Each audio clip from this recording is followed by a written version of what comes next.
Sisisihan mo na buhay ka pa! Matitikman mo ngayon ang ganti ko sa ginawa mo sa tatay ko! Hindi ka magtatagumpay. Isa ka lang batang walang silbi. Ampun ka lang. Kaya wala ka ng karapatang maghari-harian sa kagubatan ito. Patutunayan ko sa inyo ng tatay mo na ako ang dapat na maghari ng kagubatan ito. Mamamatay na muna ako bago ka magtagumpay. Patutunayan ko sa'yo na kahit bata lang ako, kaya kitang pabagsakin. Katapusan mo na! Lalaban ako hanggang sa aking huling hininga. Magandang araw po sa inyong lahat. Pakinggan po natin ang isang natatanging kwento ng isang batang pinalaki ng hari ng kagubatan. Ang 9 na taong gulang na si Neryo na naghangad ng kasagutan para mabuo ang kanyang pagkatao. Ano ang kanyang matutuklasang lihim na matagal nang itinatago sa kanya ng kanyang amang si Lupin? Paano niya ito haharaping mag-isa? Matatalo ba niya ang mga aswang na may kakayahang mag-anyong asong gubat? Sama-sama nating pakinggan ang pagharap sa katotohanan ng ating bida sa kwentong ito.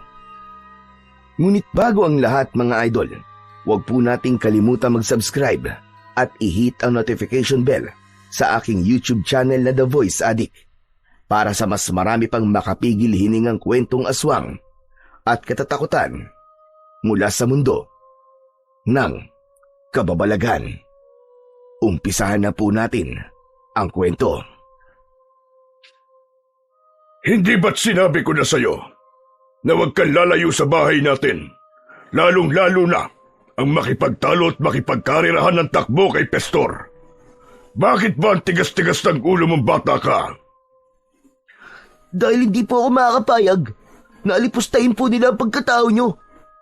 Ang gusto nyo po ba manahimik na lamang ako sa isang tabi habang sinisiraan kayo ng mga alagad nyo?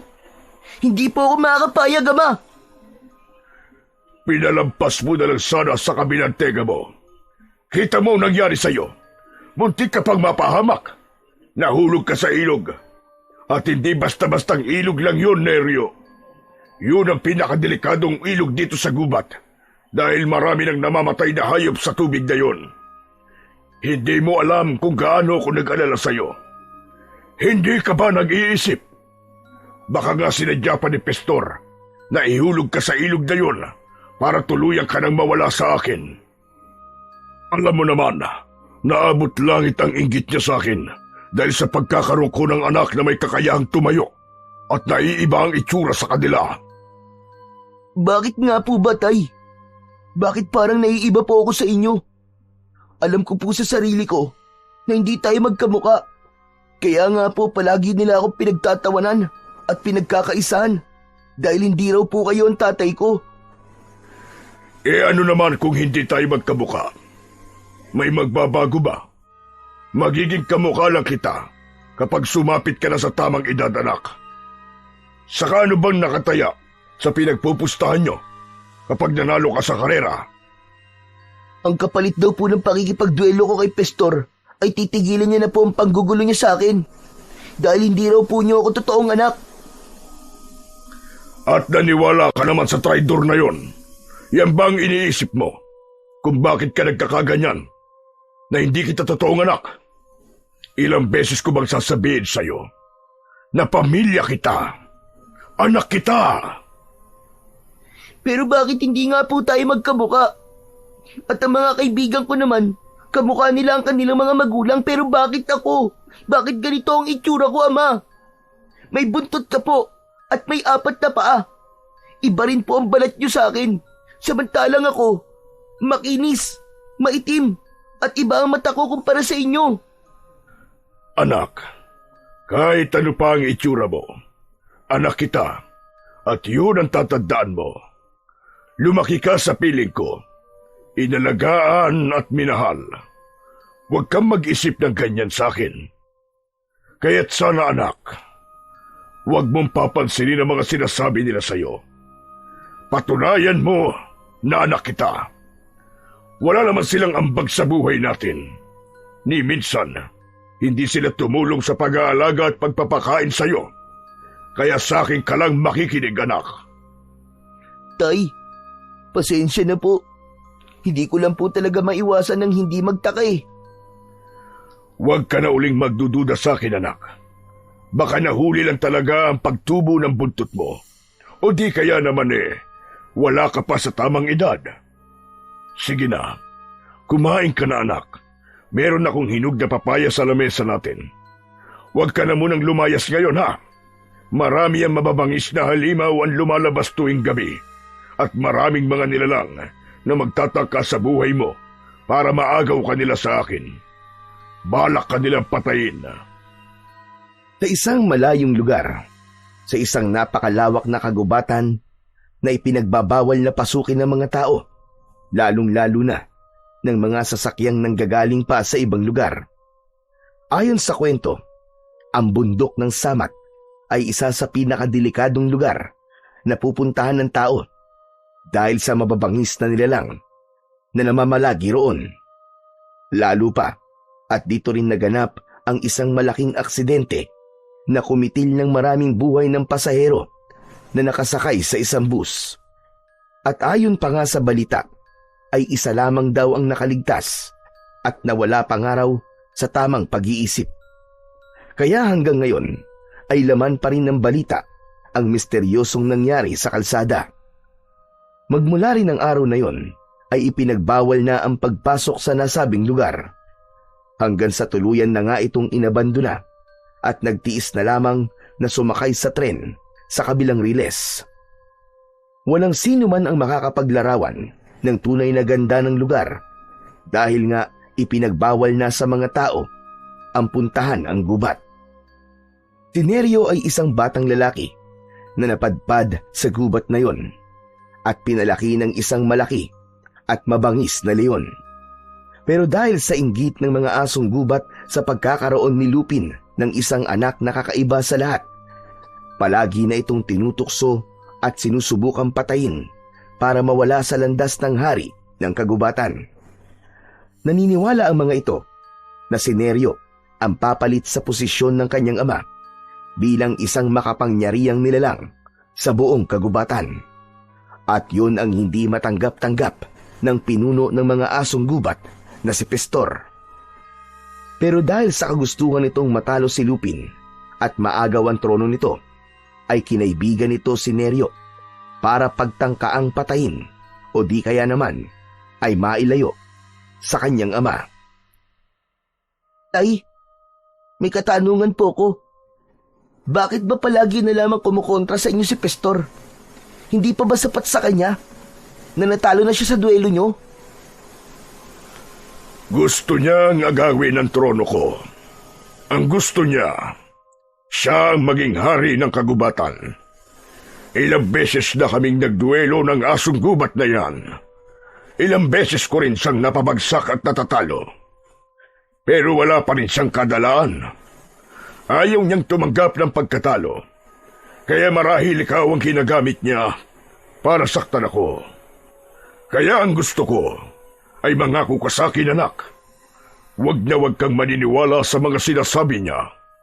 Lalo na ang lumapit sa kanya at sa mga kaibigan niya. Mapapahama ka lamang at ayokong mangyari sa iyo yun, anak. Opo, Tay. Pero hindi po ako mananahimik lang kapag narinig ko na naman ang panunukso nila sa akin. Lalo na ang pagsasalita po nila ng masama laban sa inyo. Marami nang naniniwala sa kanya, Tay. Kaya marami na rin po siyang tauhan. Kahit magsama-sama pa sila, anak, hindi ako natatakot sa kanila. Mas natatakot ako kapag may nangyaring masama sa iyo ng dahil sa kanila. Saka hindi sila mananalo sa akin. Nilapitan ni Lupin ang papayang nakapatong sa ibabaw ng lamesang gawa sa sanga ng kahoy. Dahil ang bahay nila ay nasa sanga ng punong nara, pinutol ng kanyang ama ang hinog na papaya saka iniabot sa kanya. Masaya siya sa pagkakaroon ng amang katulad ni Lupin. Bukod sa mabait ay mapagmahal pang ama ito para sa kanya. Kaya nga hindi niya matanggap na maraming galit dito at gustong pabagsakin ang kanyang ama.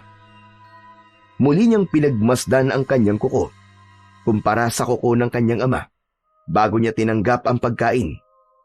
Pero hindi siya nagpapalata na nagkakaroon na siya ng katanungan sa kanyang isip. Ayaw niya nang mas lalong lumaki ang gulo. Para mawala ang pagdududa mo, anak, hindi pa ba sapat sa'yo na naririnig at nakakausap mo ko? Ang mga nakatirang hayop sa kagubatang ito, hindi ba't naiintindihan mo rin silang lahat? Patunay lamang yun na isang pamilya tayo rito. Pasensya na po talaga, Tay. Hindi na po mauulit. Ayos na yun. Basta't huwag mong kalilimutan ang mga ibiniling ko sa'yo. Saka huwag na huwag kang pupunta sa tabing kalsada, yung madalas mong puntahan ng mga kaibigan mo. Nakita mo naman na mayroong mga kakaibang bahay sa lugar na yon. Anak, sinasabi ko sa'yo, malulupit ang mga nilalang na nakatira doon. Kahit na anong mangyari, ay wag na wag mong hahayaang makita kanila. Bakit ang dami pong bawal? Natutuwa lang naman po ako sa mga nagliliwanag nilang mga ilaw eh. Tayo po kasi walang ganun. Kung ano lang ang meron tayo, anak, yun lamang din ang pagditiisan natin. Ibang nilalang ang nasa gilid ng kalsada at hindi natin sila mga kauri. Magtatanong pa sana si Neryo sa kanyang ama, subalit iniwan na siya nito. Mabilis itong tumalon pababa ng kanilang bahay. Nahabol na lamang niya ito ng tingin habang kinakagat niya ang isang hiwa ng papaya na nasa kamay niya. Nang mabusog siya sa kanyang mga kinain, ay nahiga na muna siya sa kanyang higaan. Habang nakatingin sa bubong ng kanilang bahay, nagawa naman sa dahon ng anahaw. Nakaipit ito sa sanga ng nara. Hindi niya maiwasan ang hindi magtaka sa ikinikilos ng kanyang ama. Sa tuwing nagtatanong siya sa kanyang ama, ay palagi na lamang itong umiiwas. Lalo na kapag ang pinag-uusapan ay patungkol sa edad niya. Kung ilan lang daw ang guhit na parang bakod sa katawan ng puno, ay yun lang din ang bilang ng kanyang edad. Bigla niyang nahawakan ang nunal niya sa leeg. Ginagawa niya yon kapag nalilito siya sa mga nangyayari sa kanyang paligid. Maya-maya pa ay nakarinig siya ng isang kaluskos mula sa ibaba ng punong kinatatayuan niya. Kaya't dahan-dahan siyang sumilip sa ibaba. Nagulat siya nang makita ang nakangising si Pastor. Palagi nitong ginagawa ang patagong pagpunta sa bahay nila. Kaya naman, bumaba siya para harapin ito. Napagalitan ka na naman, ano? Dahil nabalitaan ni Lupin na natalo ka sa duelo natin. Hindi mo ako natalo. Dinaya mo ako, Pastor. Traidor ka. Ang lakas ng loob mo magpakita sa akin. Saka anong ginagawa mo rito? Dinadamayan ka. Hindi ka ba masaya na may kaibigan kang handang dumamay sa iyo? Napagalitan ako ng dahil sa'yo. Isa pa, hindi kita kaibigan. Bakit mo pinutol ang baging kanina? Muntik na akong manunod dahil sa ginawa mo. Makakaalis ka na. Hindi na ako sasama sa'yo kahit kailan. Kung ganon, hindi ka interesadong malaman kung sino ang mga kamukha mo. Hindi na rin ako maniniwala sa mga sinasabi mo. Kahit sabihin ko sa'yong may mga nilalang akong nakita na kaawig mo. Andun sila sa tabing kalsada. Yung bahay na maraming mga ilaw. Pwede ba? Tigilan mo na ako. Kung may plano ka na naman para ilayo ko sa ama ko, pues hindi ka magtatagumpay, Pastor. Makakaalis ka na. Nag-aaksaya ka lamang ng oras mo dito. Magsasalita pa sana si Pastor nang bigla itong bumagsak sa lupa. Malayo ang tinalsikan nito, ilang dipaan layo kay Neryo. Parehas silang nagulat ni Pastor sa biglang pagdating ni Lupin, ang hari ng kagubatan. Nakita niya ang nakatayo niyang ama sa likod nito. Galit na galit itong humakbang papalapit sa nakahigang si Pastor. Layuan mo ang anak ko kung ayaw mo mamatay sa mga kamay ko. Anak, isa kang hangal. Nakikita mo ba ang itsura niya kumpara sa itsura mo? Patutunayan ko na hindi siya nararapat sa lugar na ito. Kamalasan lamang ang dala ng batang yana. Bata? Tay, bakit po niya ako tinawag na bata? Huwag kang sumali sa usapan namin, Neryo. Umakyat ka na sa bahay. Masyado na madilim ang paligid. Ako na ang bahalang makipag-usap sa kanya. Bakit, Lupin? Ayaw mo bang marinig niya kung ano ang totoo? Patatalsikin ko ang batang yan. Maghintay ka lang at magtatagumpay rin ako. Talagang wala ka ng takot sa ama ko. Hindi siya magiging hari ng kagubatan kung mahina siyang katulad mo. Tumigil ka! Hari!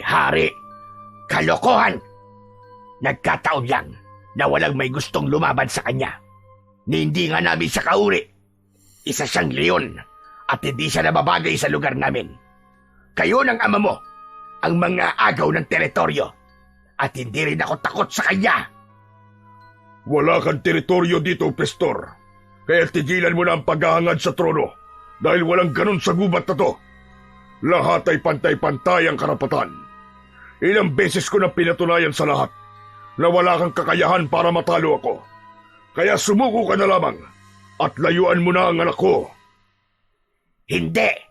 Patatalsikin ko ang batang yan at hindi mo ko mapipigilan.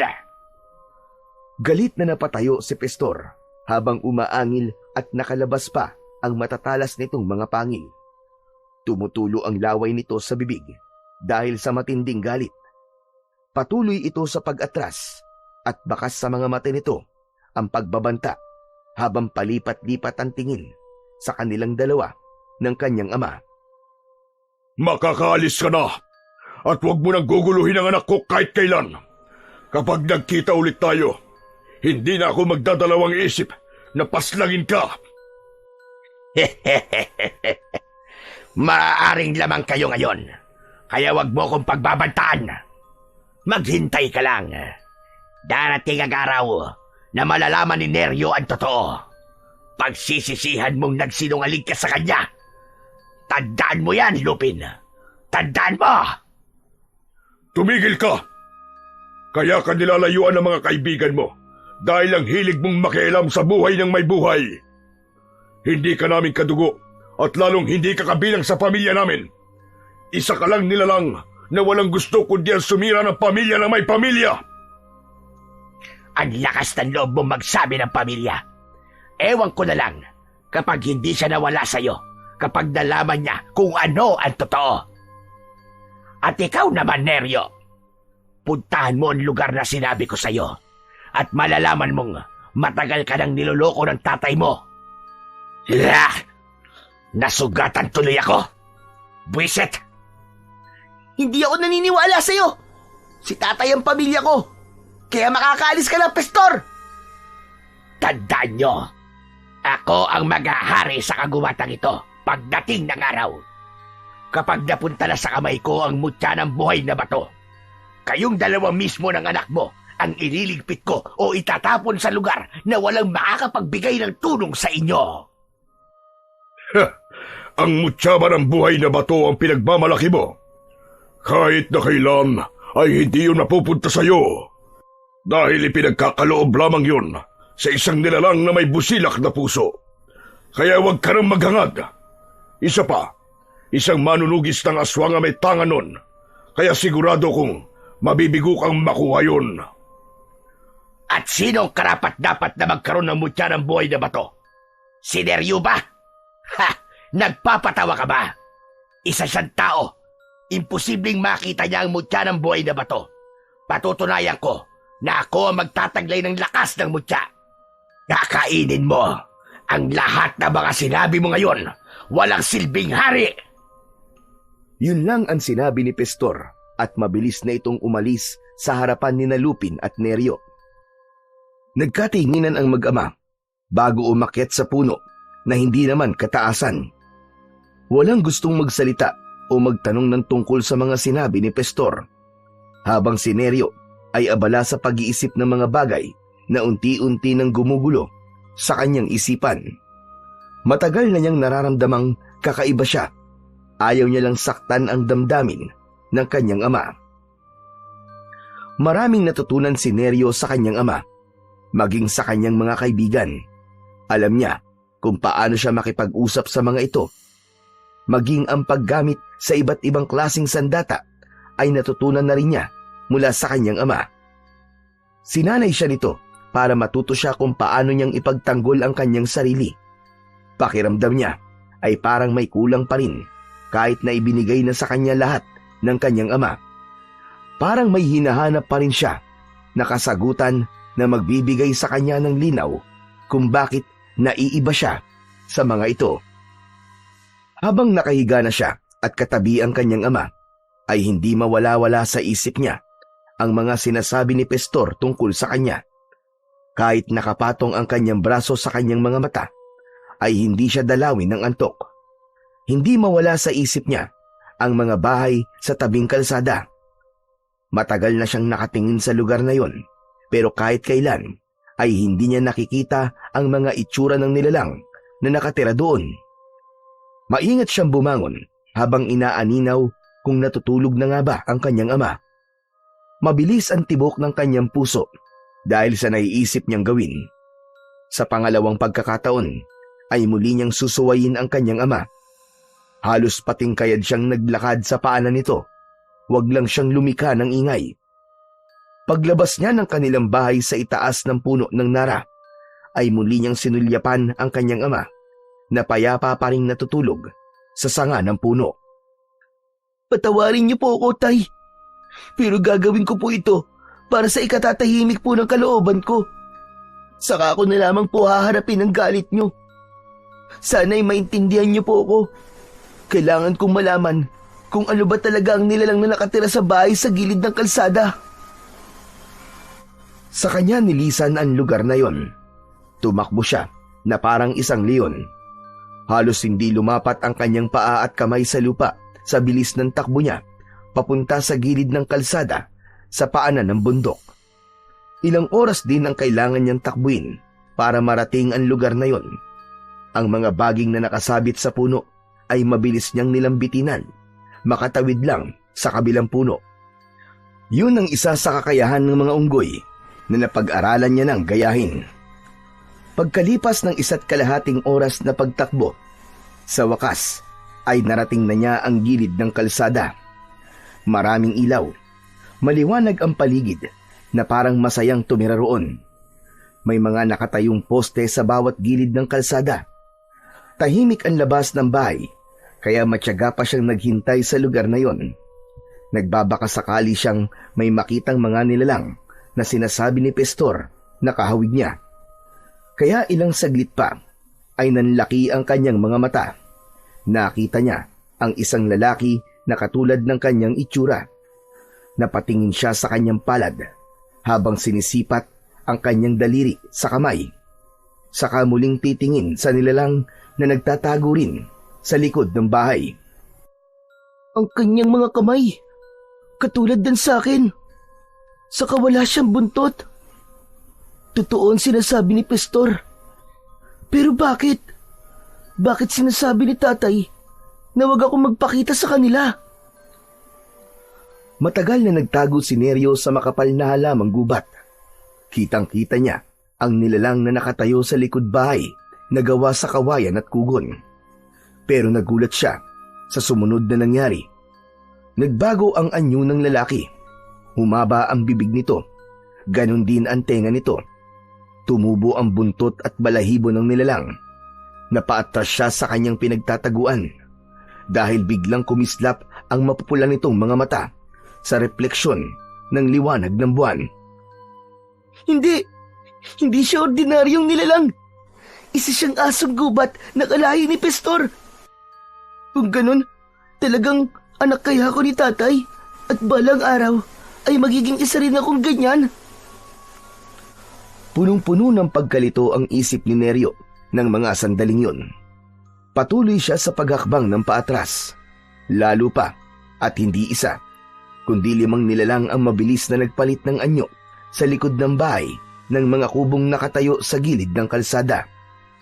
Bumundol ang kaba sa kanyang dibdib nang sa pag-alulong ng mga ito ay sabay-sabay na napatingin ang mga asong gubat sa gawi niya.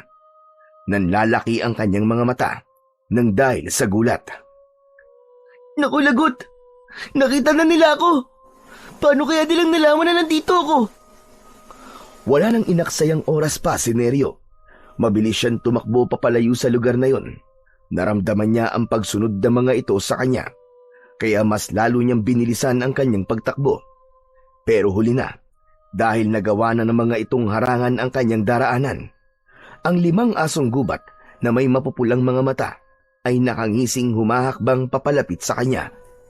Tumutulo ang mga laway nito habang ikinakaskas ang unahang paa sa lupa.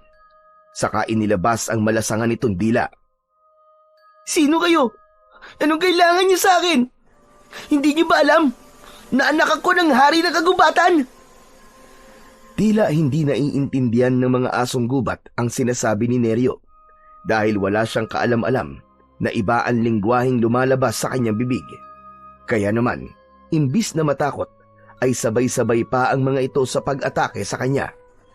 Nagawa niya kagad na makatalon sa baging bago pa man siya abutan ng mga ito. Maigpit siyang humawak sa taling baging at nagpalipat-lipat sa mga puno. Nagpaikot-ikot siya sa pagsabit sa baging, sabay sipa niya sa mga mukha ng asong gubat na hindi makalapit sa kanya dahil sa kanyang bilis. Napangiti siya nang maramdaman niya sa kanyang sarili na kaya niyang labanan ang mga nilalang. Ano? Kala nyo wala pala kayong binatbat eh. Lumaban kayo. Magpasalamat kayo dahil wala akong dalang sandata. Dahil kung hindi lang sipa matitikman nyo sa akin, kundi gigilitan ko talaga mga leeg nyo gamit ang talim ng aking punyal. Mas lalong naging agresibo ang mga asong gubat sa pag-atake kay Neryo. Pero naiiwasan niya ang bawat kagat ng mga ito. Nagagantihan niya yun kagad ng sipa sa muka.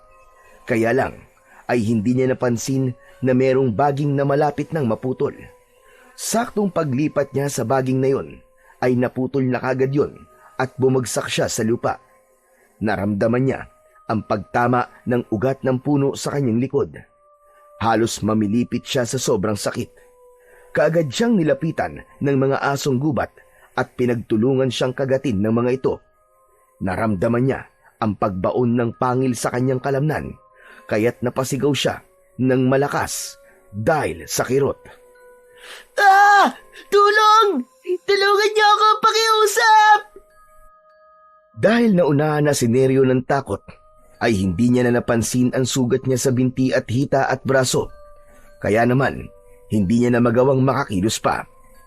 Mabilis siyang gumapang sa lupa habang abala ang mga asong gubat sa pagkagat sa kanya. Pakiramdam niya, biglang naparalisa ang buo niyang katawan. Kasunod ang pag-agos ng mainit na likido sa kanyang katawan. Pilit niyang nilalabanan ng mga ito hanggang sa dumating ang isang matandang lalaki. May hawak itong tungkod na gawa sa kahoy na matinik. Parang gawa yon sa katawan ng lukban na madalas niyang nakikita sa tabing ilog. May suot itong mga kwintas mula sa iba't ibang uri ng bato. Malakas nitong tinuktok sa lupa ang hawak nitong tungkod. At sa hindi malamang dahilan, sabay-sabay na natumba ang mga asong gubat sa lupa. Hindi makabangon ng mga ito, habang si Neryo naman ay hindi makapaniwala sa lakas na taglay ng matanda. Mabilis siyang nilapitan ng matanda at inalalayan siyang tumayo. Hindi niya maintindihan ang sinasabi ng matanda, pero nang maitayo siya nito, ay hinarap muna ng matandang lalaki ang mga umatake sa kanya. Dahil sa takot ng mga nakabangon na asong gubat, ay mabilis na kumaripas ang mga ito ng takbo at nawala sa madilim na bahagi ng kakahuyan. Saka lang naramdaman ni Neryo ang panginginig ng kanyang tuhod, kaya't muli siyang napalugmok sa lupa. Tulungan niyo po ako. Gusto ko na po umuwi sa amin. Ano? Anong sabi mo, bata? Kahit anong sabihin ng matanda, ay hindi rin yun maiintindihan ni Neryo at hindi rin maiintindihan ng matanda. Nagtataka siya sa salita ng lalaking tumulong sa kanya. Sumunod na lang siya rito nang bigla nitong tinignan ang kanyang sugat sa katawan. Walang pang itaas na damit si Neryo. Tanging balat lang ng usa ang nagsisilbing kasuotan niya sa pang-ibaba niyang katawan. Ang mabuti pa ay dalhin na muna kita sa bahay ko. Masyadong malalim ang mga sugat mo sa katawan. Puro angil lamang ang naririnig ko mula sa iyo. Para kang leon kung umangil.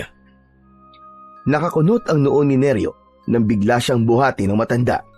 Hinayaan niya lang ito sa ginagawa habang naririnig niya ang hingil nito sa paglalakad.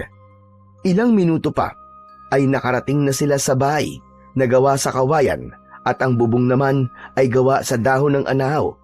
Katulad yun ng kanilang bubong pero hindi ng itsura ng tirahan. Pagpasok nila sa loob ng bahay ng matanda ay ibinaba siya nito sa upuang gawa sa kawayan. Mabilis itong pumasok sa silid nito at pagbalik ay meron na itong isang uri ng kwintas na may balot ng kulay pulang tela ang palawit. Kaagad nitong isinuot sa kanyang leeg ang kwintas na yon. Oh, hayan! Sa'yo na ang mutya ng buhay na bato. Para alam ko kung ano ang ibig sabihin ng mga tunog na lumalabas sa bibig mo. Hindi tayo magkaintindihan eh. Panay lang ang angil mo.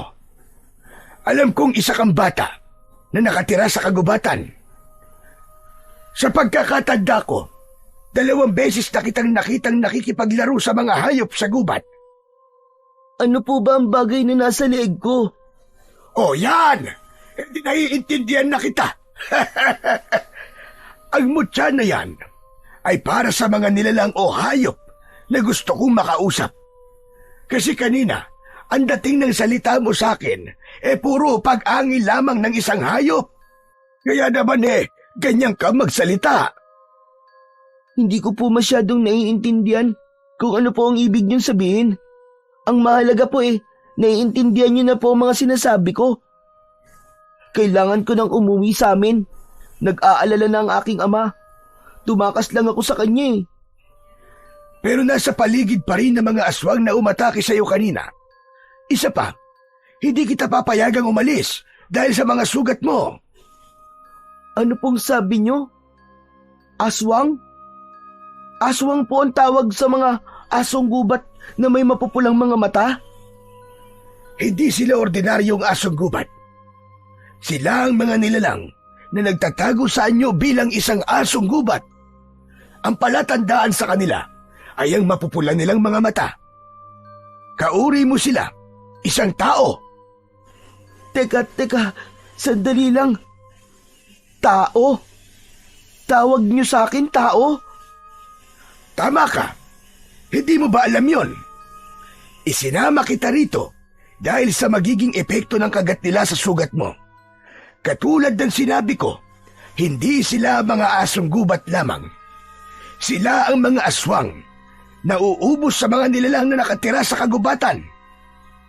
Teka, kanina pa tayo nag-uusap Hindi ko pa alam kung ano ang pangalan mo at kung taga saan ka. Neryo ang pangalan ko at sa kagubatan ako nakatira. Wala po akong ina, pero meron akong ama. Kayo, ano pong tatawag ko sa inyo? Hindi pa rin ako nakakapagpasalamat sa tulong na binigay niyo sa akin at sa binigay niyong kwintas na to. Tawagin mo na lamang akong Lolo Teloy. Dito talaga ako nakatira. Isa akong manunugis ng aswang. Meron akong anak na babae na nakakulong naman sa mental hospital. Nasiraan siya ng ulo dahil sa mga nangyari sa kanya. Pero sa awa naman ng Diyos, ay unti-unti na siya bumabalik sa dati. Ano? Gusto mo bang iatid kita sa bahay niyo pagkatapos kitang gamutin? Naku, wag na. Malayo ang bahay namin sa lugar na to. Isa pa, hindi yung katulad ng bahay nyo. Ang bahay namin, puno ng narayon, tapos may sahig kami na bilog na kahoy. Mahihirapan lang kayo. Sa katunayan nga, ako lamang ang may gawa nun Kakaibang bahay naman pala ang bahay nyo. Ilang taon ka na ba? Sabi po ni tatay, ako ay 9 na taong gulang. Ibabalik ko na po ang mutyang to. Nabanggit po kasi ni tatay ang tungkol sa mutyang to. At may busilak na puso lang daw po ang karapat dapat na magtaglay nito. Kaya nga sa'yo ko yung ibinibigay eh. Alam kong busilak ang puso mo. Ang totoo niyan, sinadya ko talagang ibigayan sa'yo.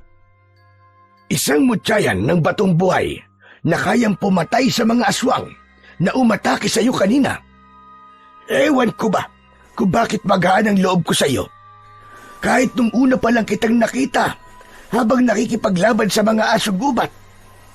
Hindi ba't nabanggit ko naman sa'yo na pangalawang beses na itong pagkikita natin?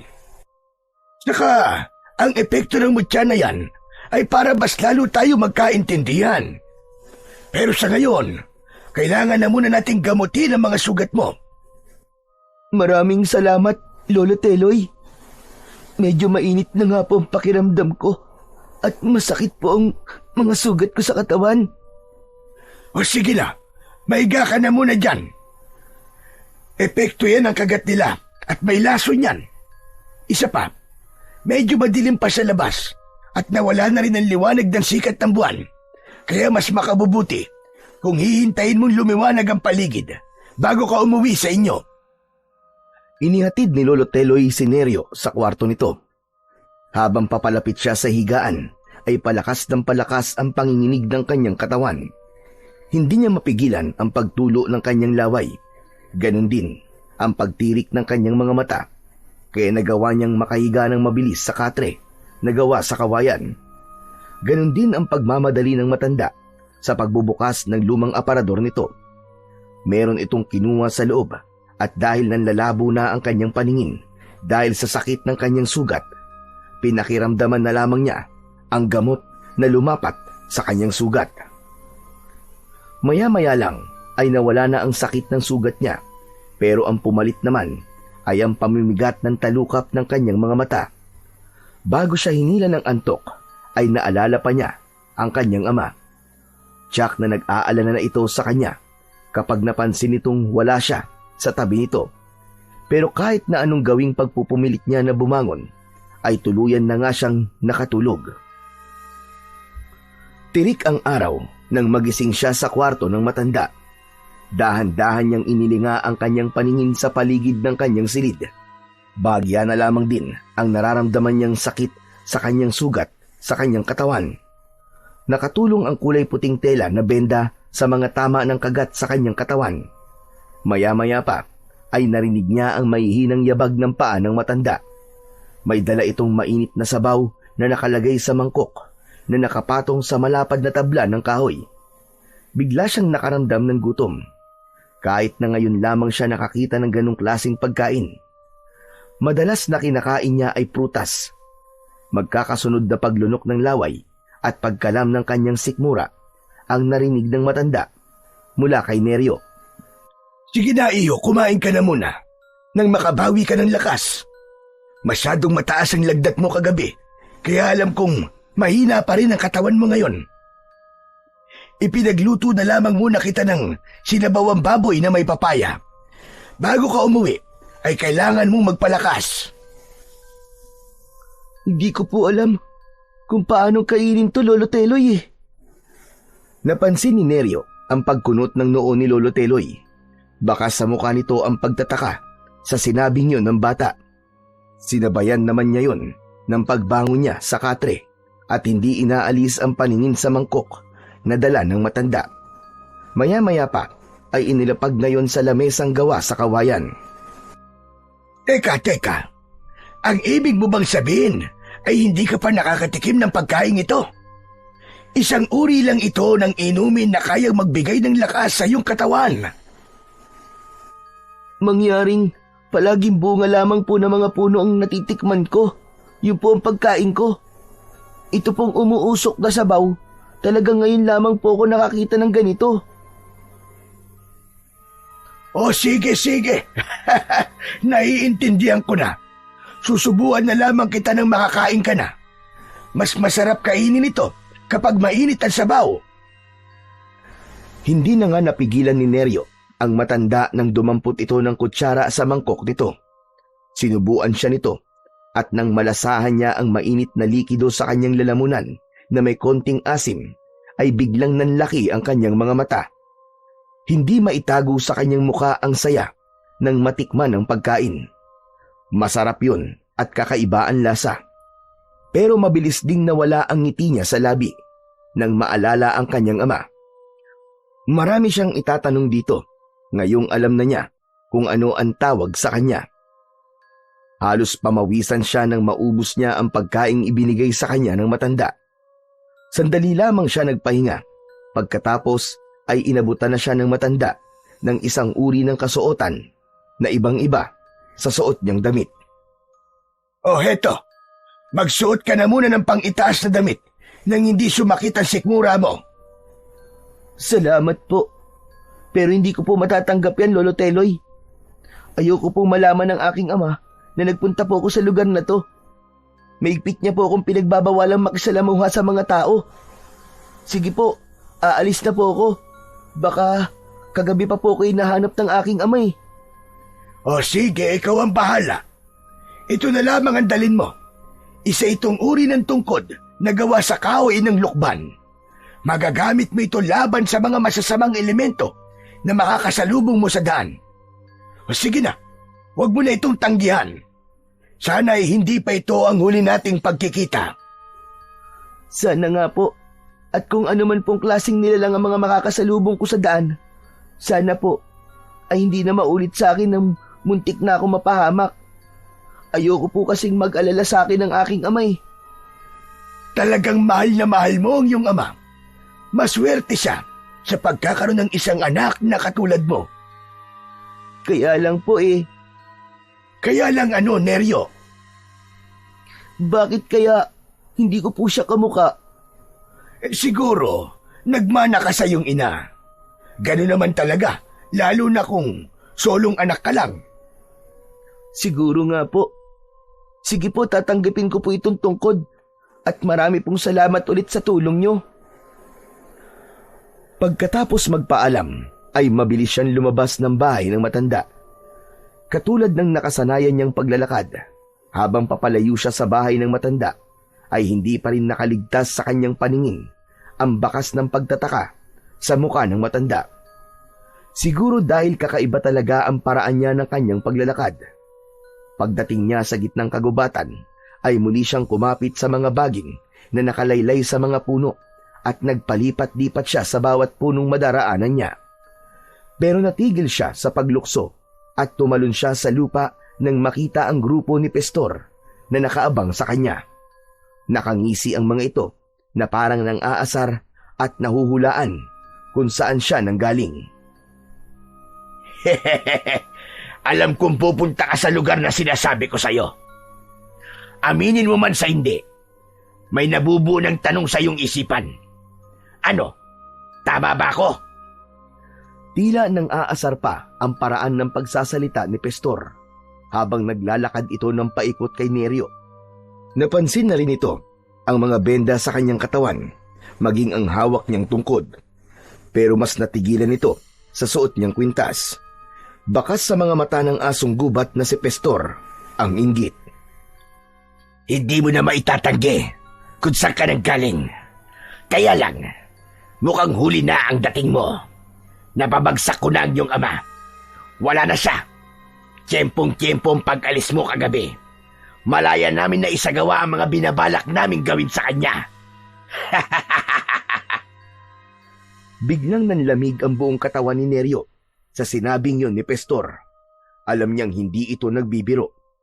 Maigpit na hinawakan niya ang kanyang tungkod at hinarap ang asong gubat, kasama ang mga alagad nito na nakangising umaangil pa sa kanya.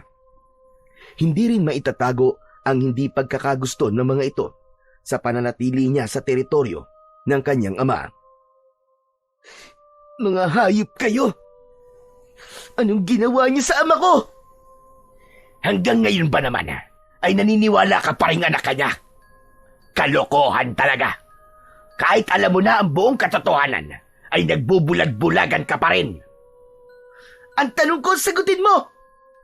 Nasaan ang ama ko? Anong ginawa niyo sa kanya? Wala na siya. At totoo ang sinasabi ko. Patay na ang ama mo. At kahit saan mo siya hanapin, ay wala na siya. Hindi mo na siya matatagpuan. Natangay na siya ng malakas na agos ng tubig dahil sa paghahanap sa'yo. Sinabi ko naman, di ba, na kaya kong paghiwalayin kayo. Hindi. Hindi totoo yung sinasabi mo. Hindi! Huwag mo akong linlangin. Hayop ka. Dahil sa oras sa papatunayan ko niloloko mo lang ako. Ako mismo ang papatay sa'yo. Tanggapin mo na lang ang kapalaran niya. Wala na siya. Natalo ko na siya. Binitiwan ni Neryo ang hawak niyang tungkod at sinuntok niya ang muka ni Pestor. Pero hindi ito natinag. Sa halip, tumawa lang ito ng malakas na parang masaya pa ito sa reaksyon ng kanyang muka. Lalo na nang pumatak ang kanyang mga luha sa kanyang mga mata. Hindi pa siya nasiyahan. Mahigpit niyang sinakal ang leeg nito. Pagsisisihan mong nabuhay ka pa. Matitikman mo ngayon ang ganti ko sa ginawa mo sa tatay ko. Hindi ka magtatagumpay. Isa ka lang batang walang silbi. Ampong ka lang, kaya wala ka rin karapatang maghari-harian sa kagubatang ito.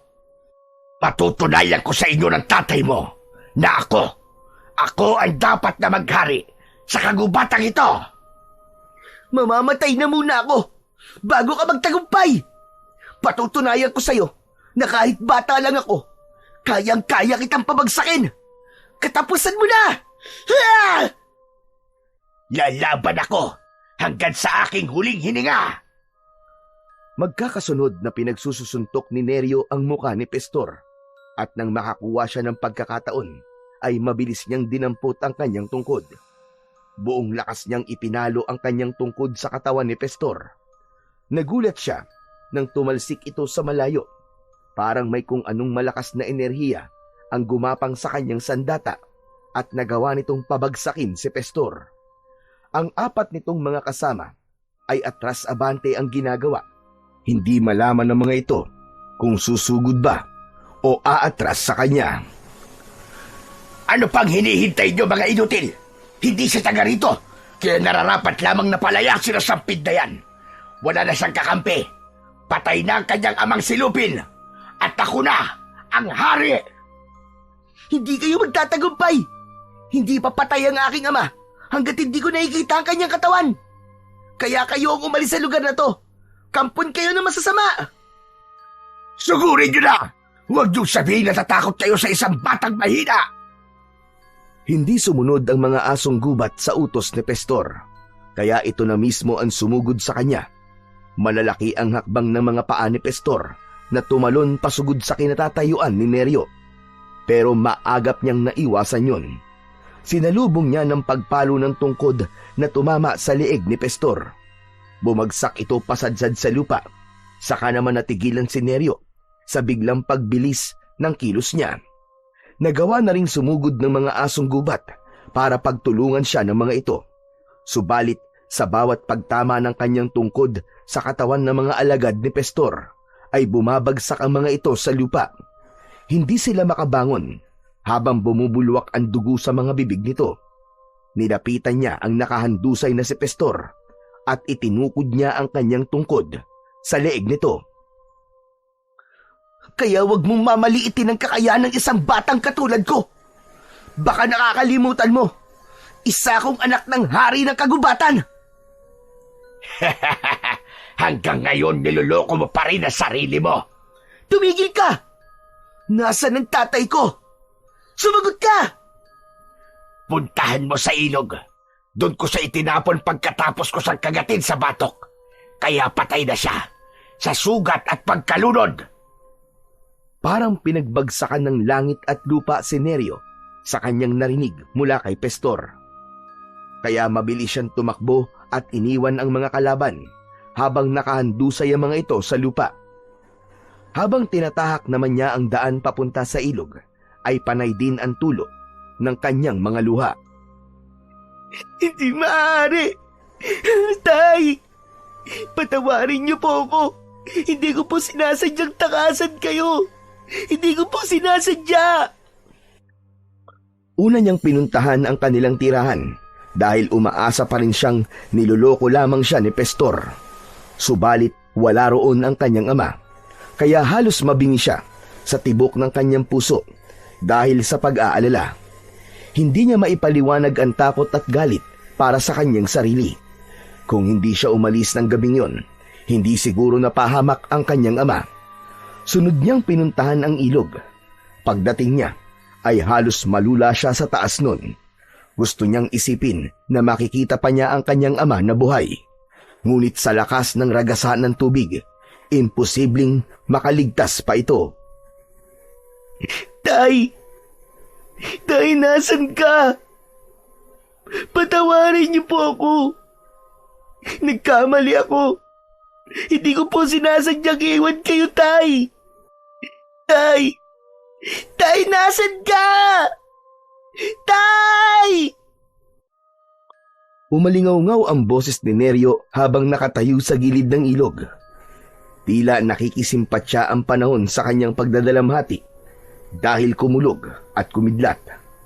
Kasabay ng pagdilim ng kalangitan at pagbuhos ng malakas na ulan. Dumilim rin ang paligid kasabay ng malalakas na sigaw ng pag-iyak ni Neryo. Tay, nandito na po ako! Nasaan ka? Magpakita ka, Tay! Tay! Nanghihinang napaluhod sa lupa si Neryo, habang ang tilamsik ng putik sa kanyang nabasang katawan ay ginapangan na ng lamig ng hangin. Kumirot ang kanyang sugat dahil sa nabasa na ng ulan ang telang nakatali sa kanyang sugat. Nanginginig ang kanyang buong katawan habang yakap ang tungkod. Wala siyang tigil sa pag-iyak at pagtawag sa pangalan ng kanyang ama. Sobra siyang nagsisisi sa kanyang ginawa. Pakiramdam niya, mag-isa na lamang siya sa mundo. Pagkatapos ng sakit na kanyang nararamdaman sa pagkawala ng kanyang ama, ay napalitan naman yon ng galit para kay Pestor. Pagbabayaran ni Pestor ang ginawa niyang ito sa inyo, Tay. Lahat ng may kinalaman sa pagkawala niyo, mananagot silang lahat sa akin. Tumayo si Neryo at tumingala sa langit habang malakas na sumisigaw. Kaya kitang-kita niya ang pagguhit ng kidlat sa kanyang tungkod at sa suot niyang mutya ng batong buhay. Lumiwanag ang kanyang paningin dahil sa pagtulay ng malakas na enerhiya sa kanyang buong katawan. Nanuot yun hanggang sa kahuli-hulihang piraso ng kanyang ugat. Bigla siyang nanghina, kaya't napalugmok siya sa lupa. Ipinagpatuloy niya ang kanyang pagluha. Nanatili siya sa ganong posisyon habang dahan-dahang humiga sa putik. Tumatama ang patak ng ulan sa kanyang muka habang naririnig pa rin niya ang malakas na pagkulog at pagkidlat. Hindi na niya namalayan ng oras. Medyo madilim na nang siya ay bumangon. Pinagmasdan ni Neryo ang hawak niyang tungkod, pati na ang suot niyang kwintas. Hindi siya maaaring magkamali. Nakita niyang nagkaroon ng kulay pulang liwanag ang suot niyang kwintas. Maging ang kanyang tungkod. Isang bagay na sobra niyang pinagtatakahan.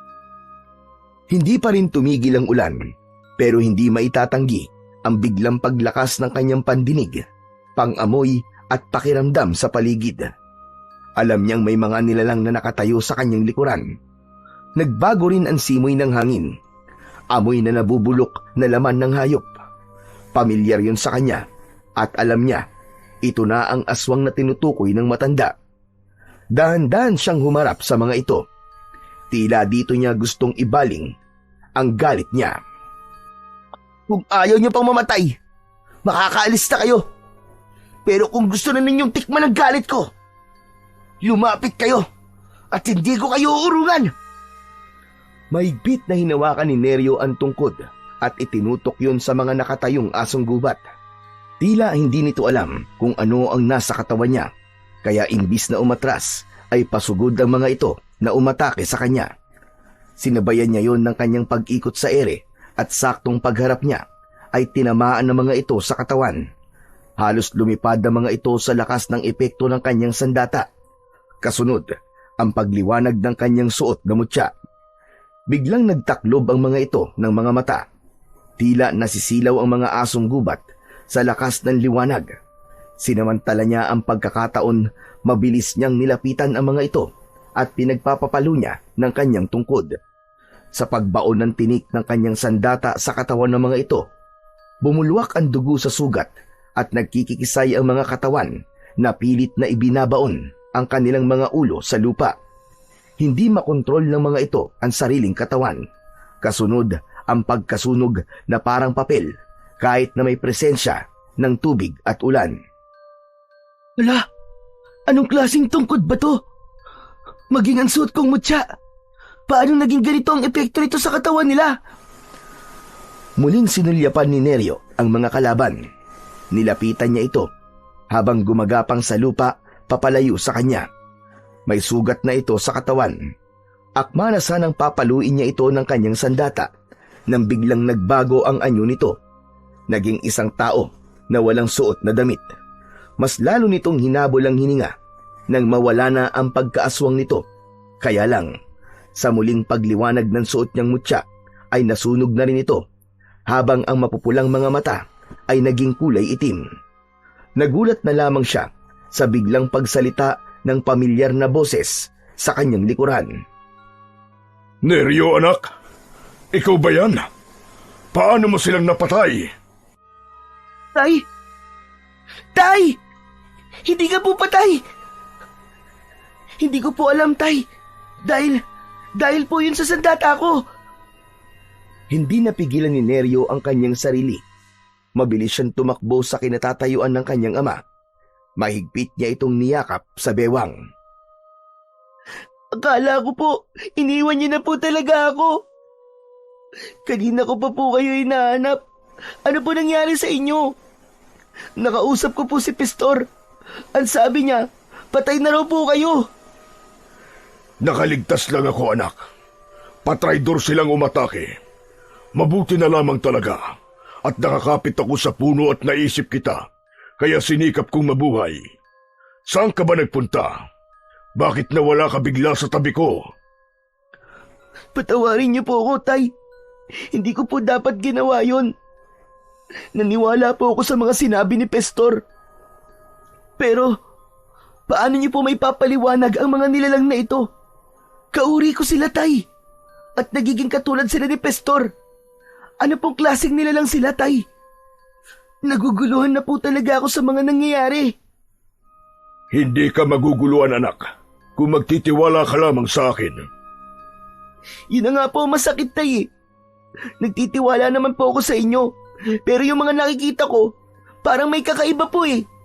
Isa pa, may nakilala po ako kanina. Pareho kami ng itsura. Ang mga kamay niya. At wala siyang buntot na katulad nyo. Tay, pasensya na po. Pero anak po ba talaga niyo ako? Anak kita. Ilang beses ko bang sasabihin sa'yo? Kagabi lang po ay may umatake po sa akin mga asong gubat. At kapag nasusugatan sila, ay nagiging isa silang tao na kagaya ko. Pati yung Tay. Alam ko na po kaya nakikiusap ako. Huwag po niyong ilihim sa akin ang buong katotohanan. Ampun niyo lang po ako at yun ang totoo.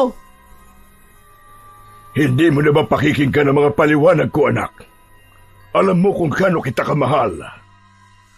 Magpapaliwanag pa sana si Lupin nang bigla naman dumating si Pastor kasama ang mga alagad nito. Nagulat ito nang makita si Lupin. Nawala ang mapang-asar na angil ni Pastor nang bigla itong lapitan ni Lupin at kinagat kagad sa leeg. Nagpambuno ang dalawa at nabigla si Neryo sa galit na yon ng kanyang ama. Kitang-kita niya kung paanong bumaon ang pangil ng kanyang ama sa leeg ni Pastor. Nagpupumiglas ito, ngunit hindi ito makawala dahil higit na mas malakas ang leon. Kumilos na rin ang mga alagad nito at siya naman ang sinugod. Walang kaalam-alam ang mga asong gubat sa malakas na taglay ng kapangyarihan ng suot na mutya ni Neryo. Kaya paglukso ng mga ito papalapit sa kanyang kinatatayuan, ay sinalubong naman ito ng malakas na pagkalat ng liwanag sa palawit ng kanyang mutya. Bumagsak ang mga ito sa lupa habang umaangil na parang asong nasasaktan. Sina Lupin at Pastor ay biglang natigilan nang makita ang sabay-sabay na pagbagsak ng mga asong gubat sa lupa. Mabilis na lumapit si Lupin kay Neryo na hindi makapaniwala sa kanyang ginawa. Saka lang nito sinulyapan ang mga naunang asong gubat na nasaktan. Paanong nangyari yun, anak? Paanong nagkaroon ka ng ganyang kalakas na sandata? Dahil dito, Tay. Ibinigay sa akin to ni Lolo Teloy. Ang mutya ng buhay na bato. Ano ka mo? Lolo Teloy? Paano mo siyang nakilala? Kilala niyo po ba siya, Tay?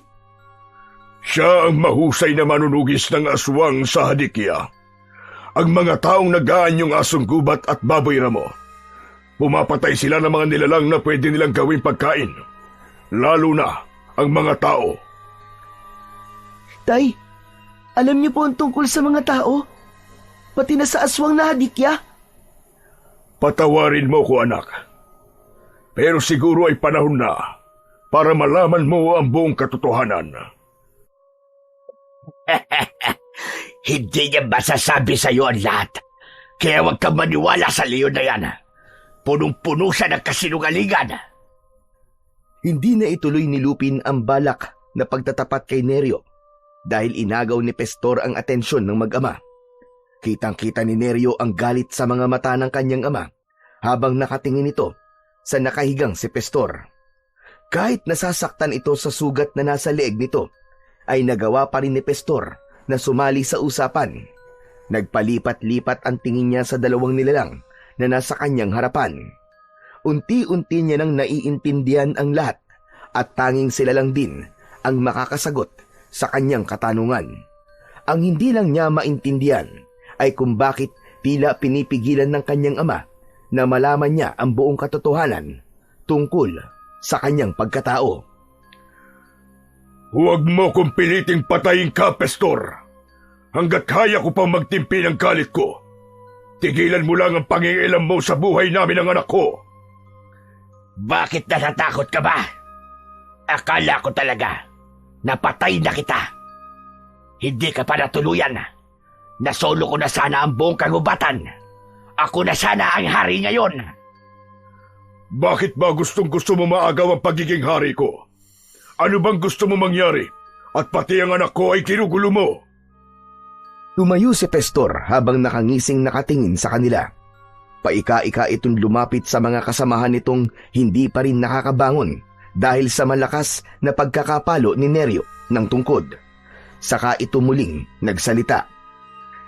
Pinatay mo ang pamilya ko, anak ko at mga magulang ko.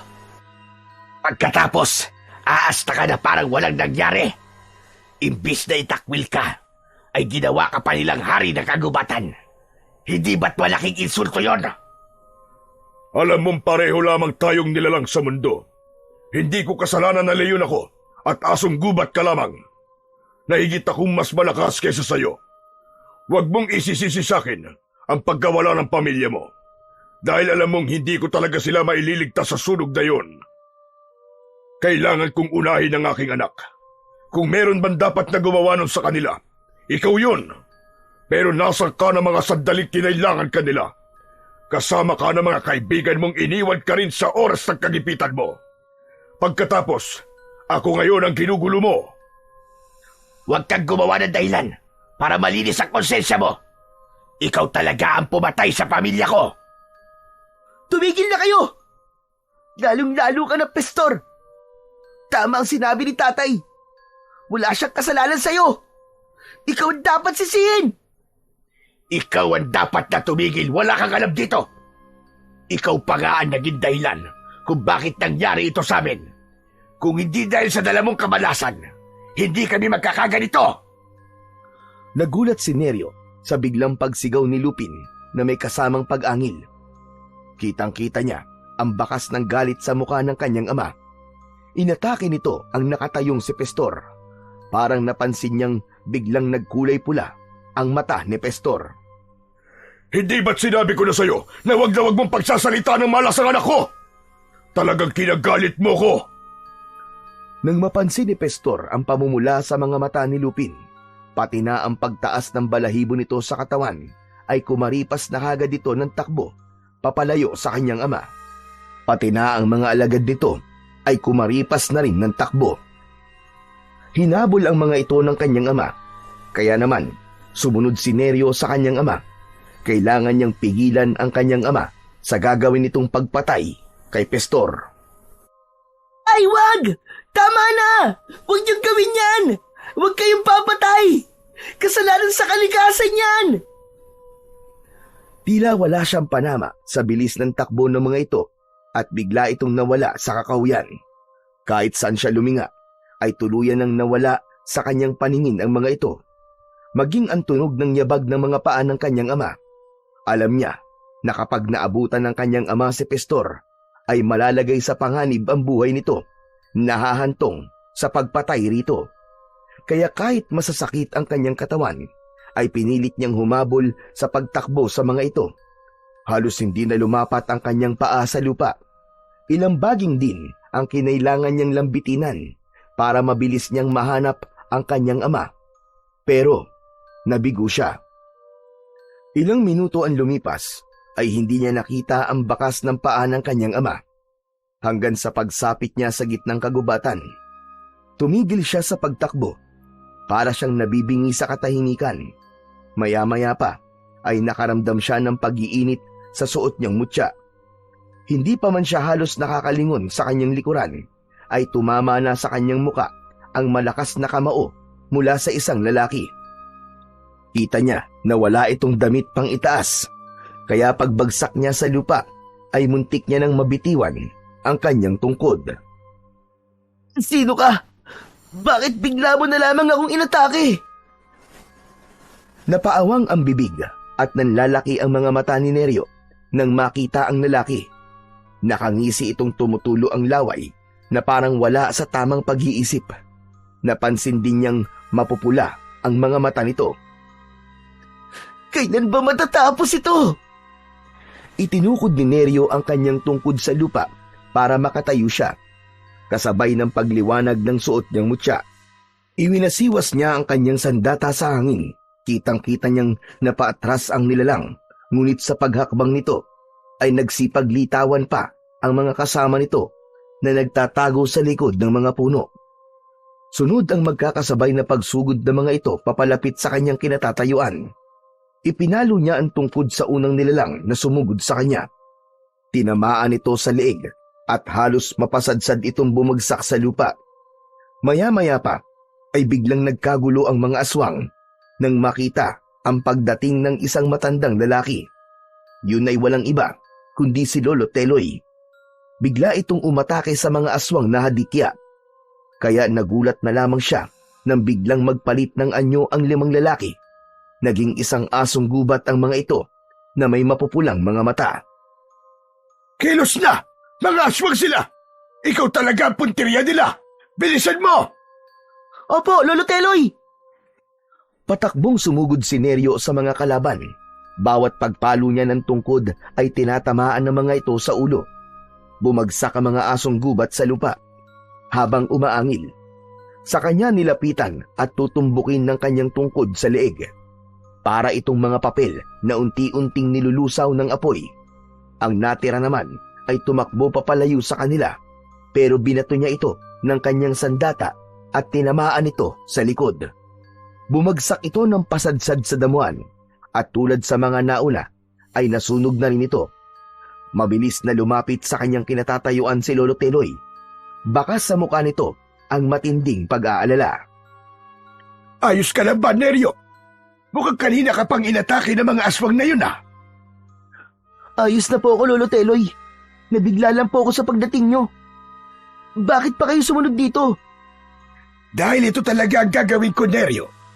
Magmula nang mabaliw ang aking anak, ito na ang ginagawa ko tuwing sumasapit ang gabi.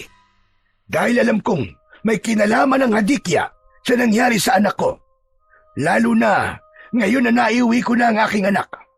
Nasa bahay ko na si Belinda. Saan ka mapupunta ngayon? At kahit gabi na nasa gubat ka pa. Ang totoo, hinahanap ko po ang aking ama. Kapag hindi ko po naabutan si tatay, baka mapatay niya po si Pestor. Ano ka mo?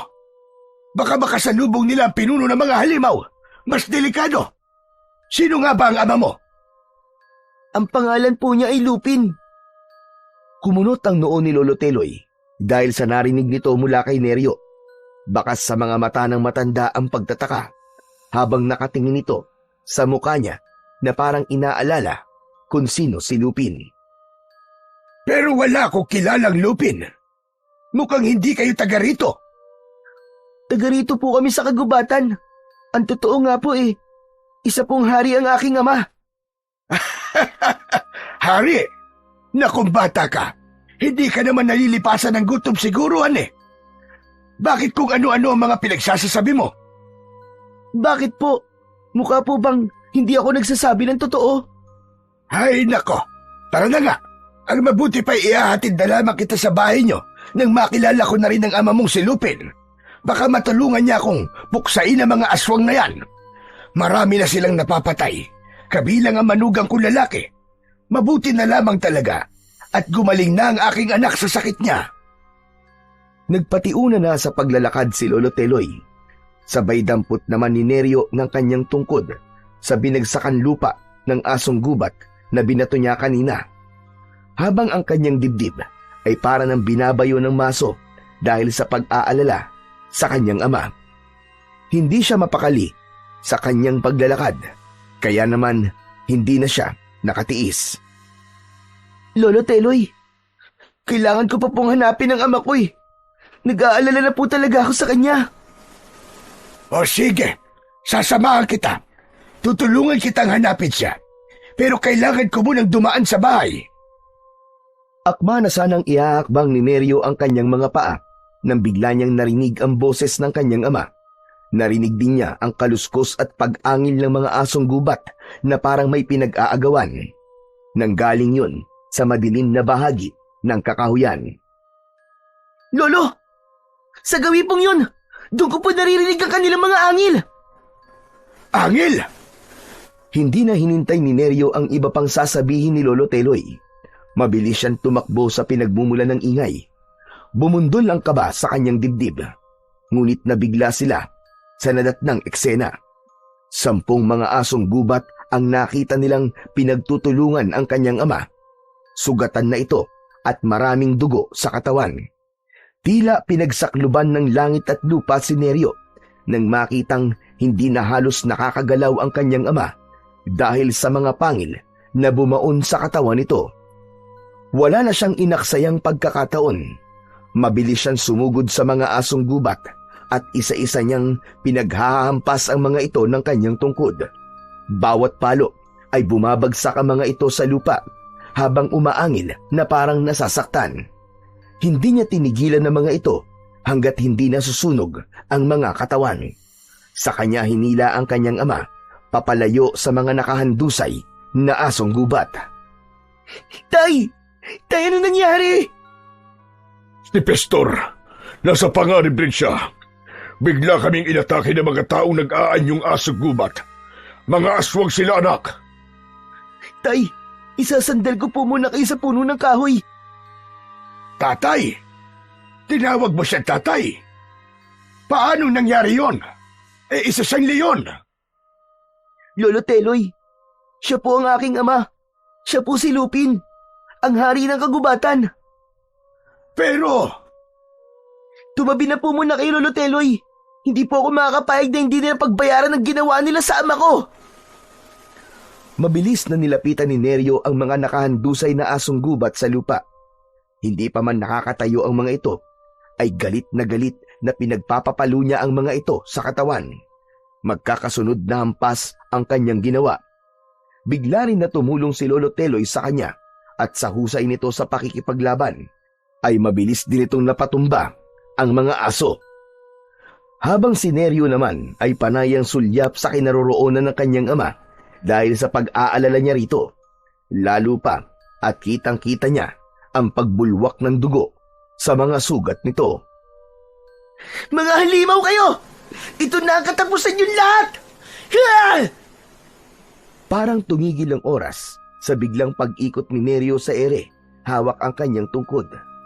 Kitang-kita ang pagkalat ng kulay pulang liwanag sa paligid ng kagubatan.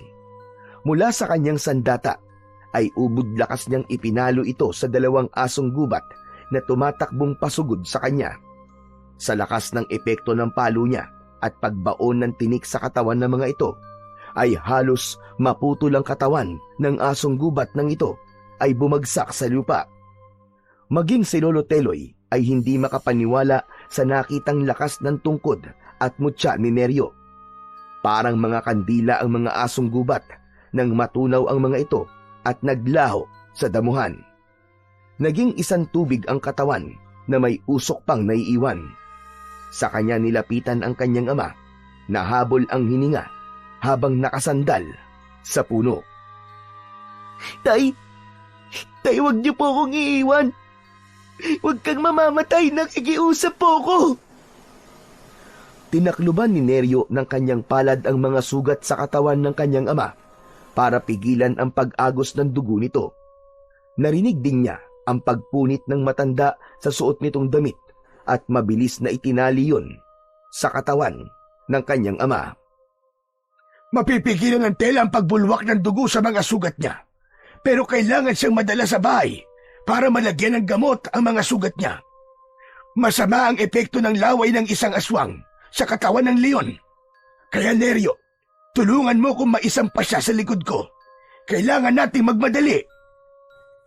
Opo, Lolo. Si Pestor, iniligtas niya ako. Natuklasan kong hindi siya totoong asong gubat.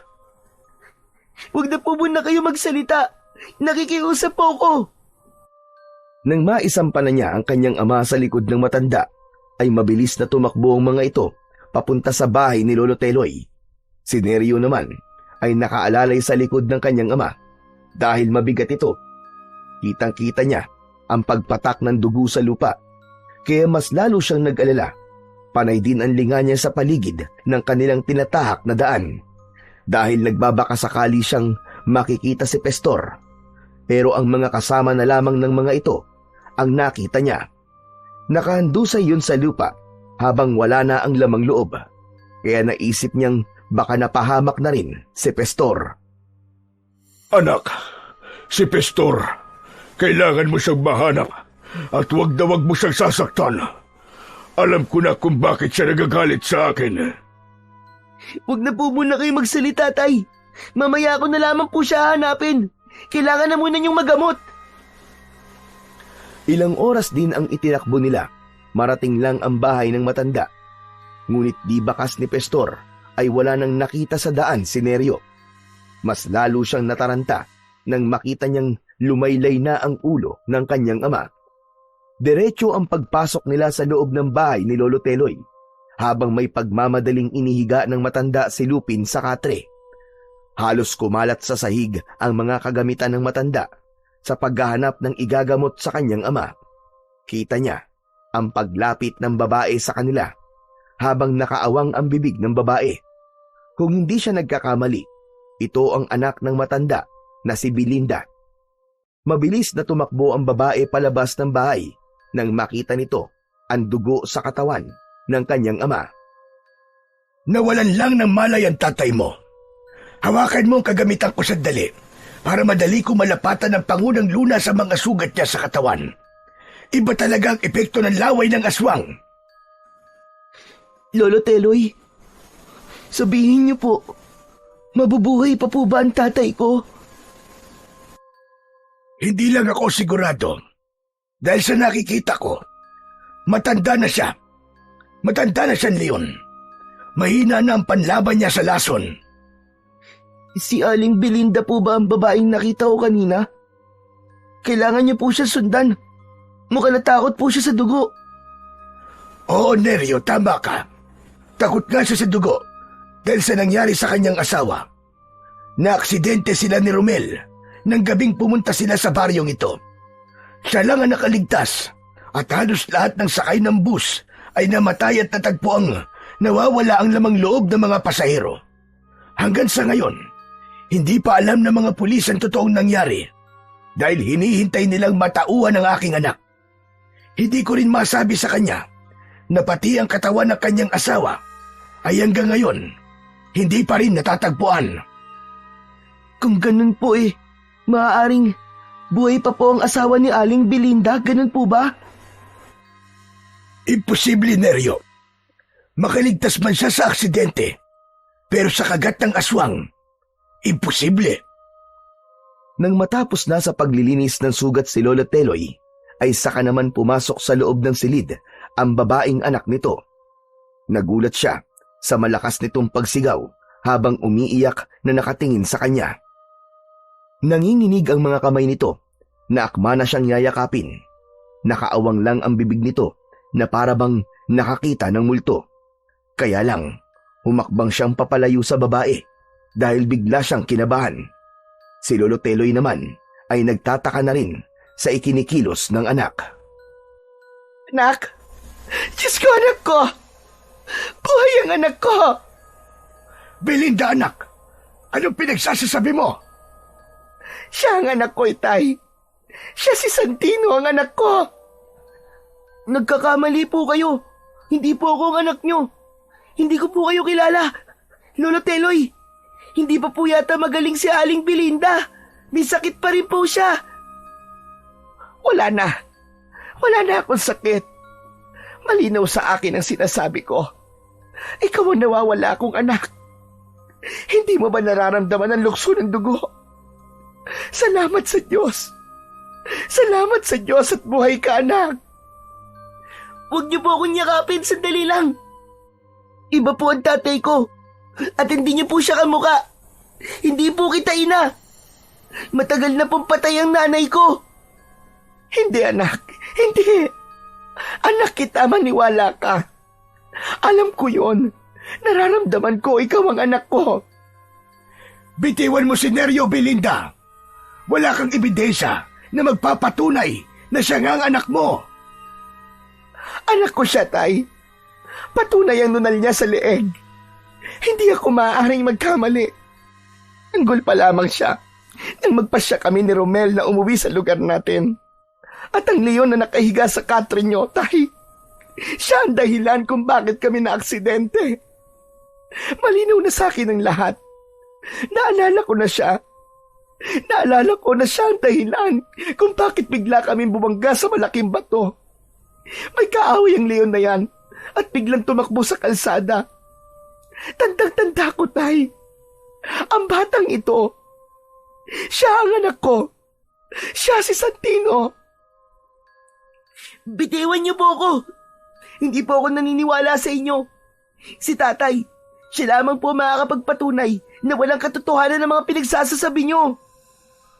Tuluyan na ngang napalugmok sa sahig na gawa sa kawayan si Aling Belinda habang habol ang sariling hininga dahil sa labis na pag-iyak. Kitang-kita niya ang awa sa mga mata ni Lolo Teloy nang yakapin nito ang anak. Habang si Neryo naman ay naguguluhan sa mga nangyayari. Panay ang sulyap niya sa nakahiga niyang ama. Nalilito siya kaya hindi niya namamalayang tumutulo na pala ang kanyang mga luha. Habang nakatingin siya sa humahagulgul na iyak na si Aling Belinda, hindi niya maipaliwanag ang sakit na nararamdaman niya habang nakikitang umiiyak ang babae. Parang pinipiga ang puso niya ng mga oras na yon. Panay ang tawag nito sa pangalan ng anak. Huminahon ka na muna, anak. Pasensya ka na. Hindi ko talaga alam na may anak kayo ni Romel. 9 na taon, Tay. Ganon katagal ako nawala sa tamang pag-iisip dahil hindi ko kinaya ang mga nangyari. Tandang-tanda ko ang itsura ng leon na yan. Dahil pumasok pa siya sa loob ng bus. Tinangay niya ang aking anak habang nakabalot sa kanya ang lampin na pag-aari ni nanay. Tay, maniwala kayo. Anak ko ang batang yan. Ako ang ina niya. Nararamdaman ko yun. Alam ko na siya ang aking anak. Pero mahirap para kay Neryo ang tanggapin ang mga sinasabi mo. Hindi siya ordinaryong bata na lumaki sa magandang kapaligiran. Ang kilos niya ay parang sa leon na. Hintayin nating magising ang kanyang ama na si Lupin. Sana nga ay magising pa siya. Dahil sa oras na malaman kong pinatay niya ang anak ko, ako mismo ang papatay sa kanya. Hindi makapagsalita si Neryo Naupo na lamang siya sa tabi ng kanyang ama. Umaasa siyang magsasabi ng totoo ang kanyang ama. Alam niyang sasabihin na ng kanyang ama ang buong katotohanan kanina bago pa lumitaw ang mga aswang. Halos hindi siya nakahinga at hindi inalis ang tingin kay Aling Belinda. Hawak pa rin ito ang sariling dibdib habang umiiyak. Nararamdaman niya ang paghihirap ng kalooban nito. Maging ang sakit ng pinagdaanan nito sa nangyaring aksidente dahil patunay ang malalaking peklat nito sa katawan. Hindi niya alam ang gagawin kung sakaling malantad sa kanya ang katotohanang ina nga niya, si Aling Belinda. Matyagang nagbantay si Neryo sa tabi ng kanyang ama hanggang sa gumalaw si Lupin sa pagkakahiga nito.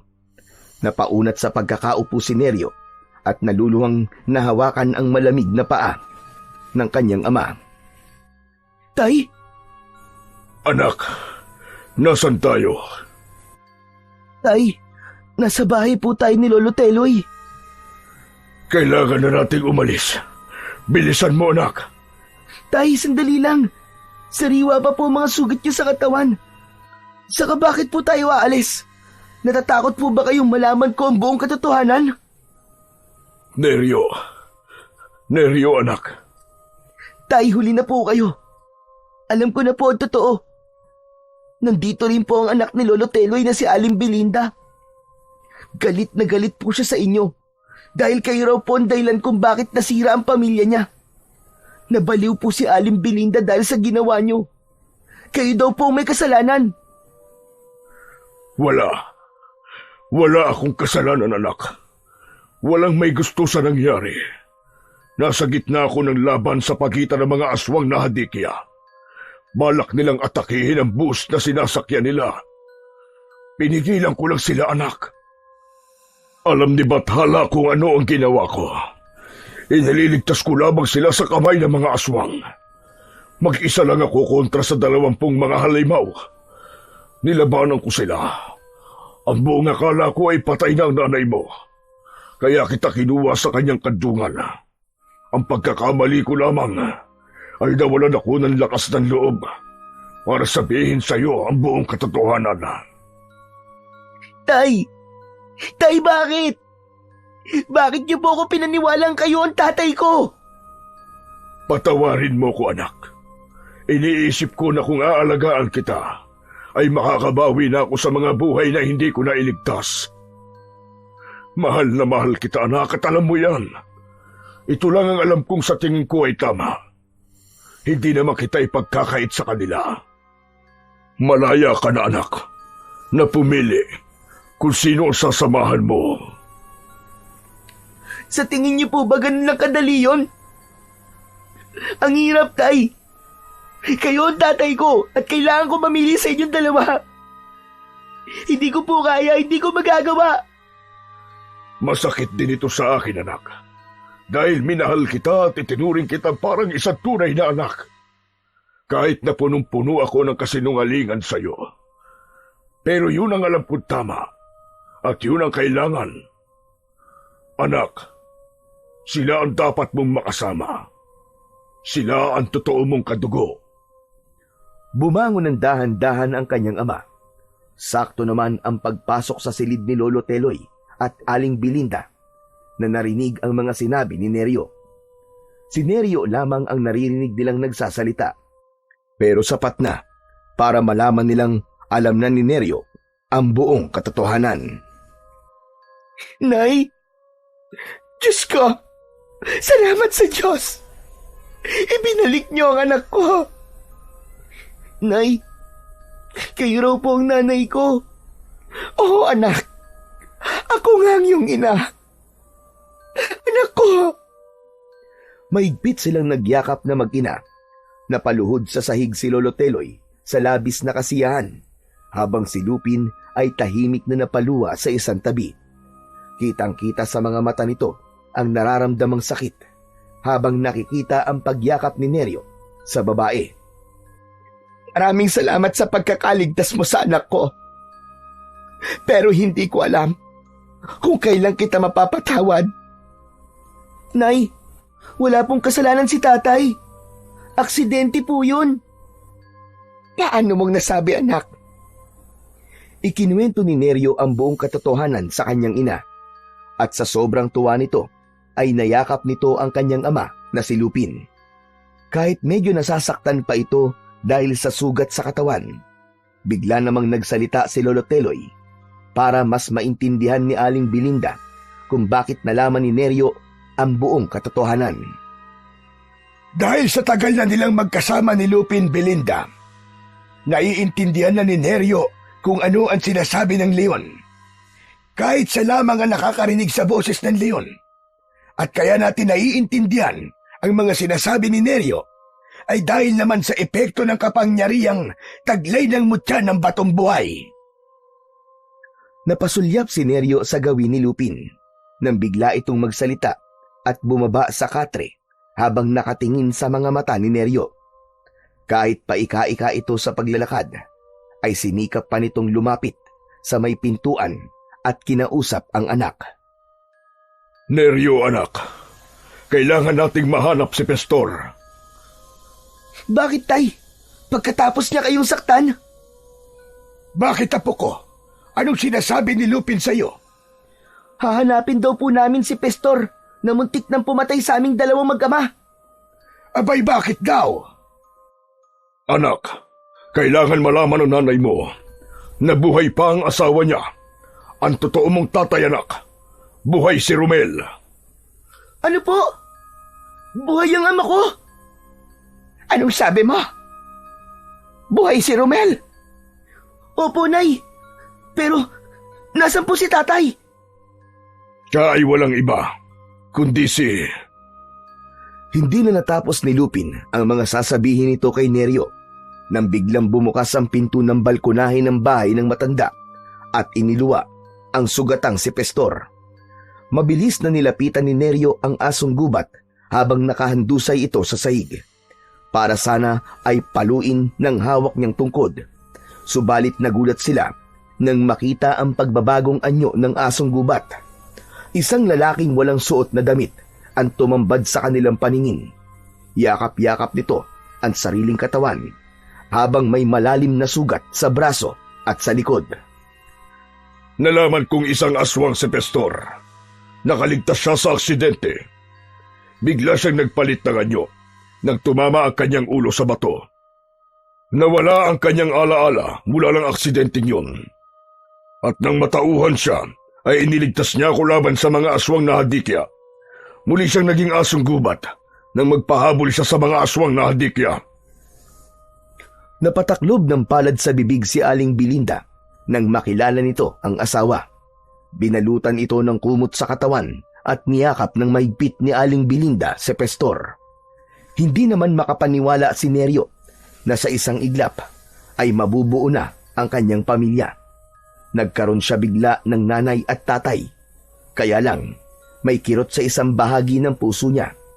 Mapapawalay naman siya sa kanyang ama na una niyang nakasama. Ginamot ang sugat ni Pestor at hindi rin ito makapaniwala sa nangyari. Nalaman nilang kaya hindi nagpalit sa pagiging tao si Pestor dahil nanatili na lamang sa alaala niya ang pagiging isang asong gubat. Kaya naman, nang bumalik ang alaala nito, ay saka lang ito naging tao. Naaalala rin niya ang mga pinaggagawa niya kay Neryo at sobra nitong pinagsisihan at tumingi siya ng tawad sa kanyang anak. Naiintindihan ko po, tay. Kayo po ang ama ko. Kung ganon, ay nahawa ng pagiging aswang si Pestor. Ikaw man si Pestor o Romel, masaya akong nabuo na ang pamilya natin. Wala akong sasabihin sa mga pulis tungkol sa totoong nangyari. Tutale, naubos na naman ninyo mga aswang sa baryong ito. Yun na rin ang magsisilbing katahimikan sa lugar na ito. Gagamutin kita, Romel, ay Pestor, para matanggal na ang hawa ng pagiging aswang mo. Ang mahalaga ay hindi ka pa naman yata nakakatikim ng karne ng tao. Hindi po, dahil hindi hinayaan ng Diyos na makapanakit ako ng tao at masaktan ang anak ko. Kinabukasan ay magkasamang inihatid ng mag-anak si Lupin papunta sa gitnang kagubatan. Malungkot itong nagpaalam. Mahigpit na niyakap ni Neryo ang kanyang ama sa katawan nito. Para na siyang nauupos na kandila dahil sa sakit na nararamdaman. Hindi niya kayang magkalayo silang dalawa ng kanyang ama. Tay, Sige na anak. Lagi mo lang tatandaan na mahal kita.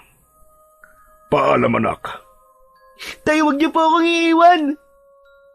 Maraming salamat sa pagpapalaki mo sa anak ko, Lupin. Pwede bang huwag ka na lamang umalis? Isang pamilya na tayo. Anak, sabihin mo sa iyong ina na ako ang magpapasalamat sa kanya dahil pinatawad niya ako. Tay, hindi ko po kayang mapawalay kayo sa akin. Pero matatakot ang mga tao sa akin, anak. Baka saktan lang nila ako dito at dalhin sa kulungan ng mga hayop. Nay, tay, ang sabi po ni Ama, baka daw po saktan siya ng mga tao kung mananatili siya dito sa atin. Kung yun lamang ang inaalala mo, kaibigan, kami ang sasama sa'yo. Tutal, sanay na rin naman ako mabuhay sa gubat. Ako naman pabor sa akin kung sa gubat na tayo titira. Dahil malapit sa halamang gamot, madali kitang magagamot, Pastor. Ako naman po, kung saan sasaya ang pamilya ko, doon din ako. Tay, narinig po ninyo? Sasama daw po kami lahat sa bahay natin, tay. Magkakasama-sama na po tayo nila nanay at tatay doon po sa bahay natin sa gitnang gubat. At hindi lang yun, may bonus pa kayong mabait na lolo. Nagtawanan ang mag-anak. Masaya silang sumama sa tirahan ni Lupin. Nagtayo sila ng maliit na dampa sa gubat at namuhay ng tahimik. Pabor din yun habang ginagamot ang hawa ng pagkaaswang ni Pastor. Tuwang-tuwa si Neryo sa pagkakaroon niya ng dalawang ama. Maririnig ang kanyang mga sigaw habang palipat-lipat sa talimbaging na nakalaylay sa puno, habang inaalalayan siya ng kanyang amang leon. Sa kasalukuyan ay nag-aaral na si Neryo sa mababang paaralan ng baryo. Walang nakakaalam sa lihim ng batang pinalaki ng hari ng kagubatan. Hanggang ngayon ay suot pa rin ni Neryo ang mutya ng batong buhay. Wala na siyang mahihiling pa sa Diyos dahil ipinagkaloob na sa kanya ang kakaibang uri ng pagmamahal ng kanyang pamilya. At ito ang kwento at pakikipagsapalaran ng isang batang namuhay ng kakaiba sa piling ng isang makapangyarihang hayop sa gitna ng gubat na isang leon na siyang hari ng kagubatan. At masayang naibalik sa kanyang tunay na mga magulang at sila ay nabuhay ng masaya, payapa at may pagmamahal sa isa't isa.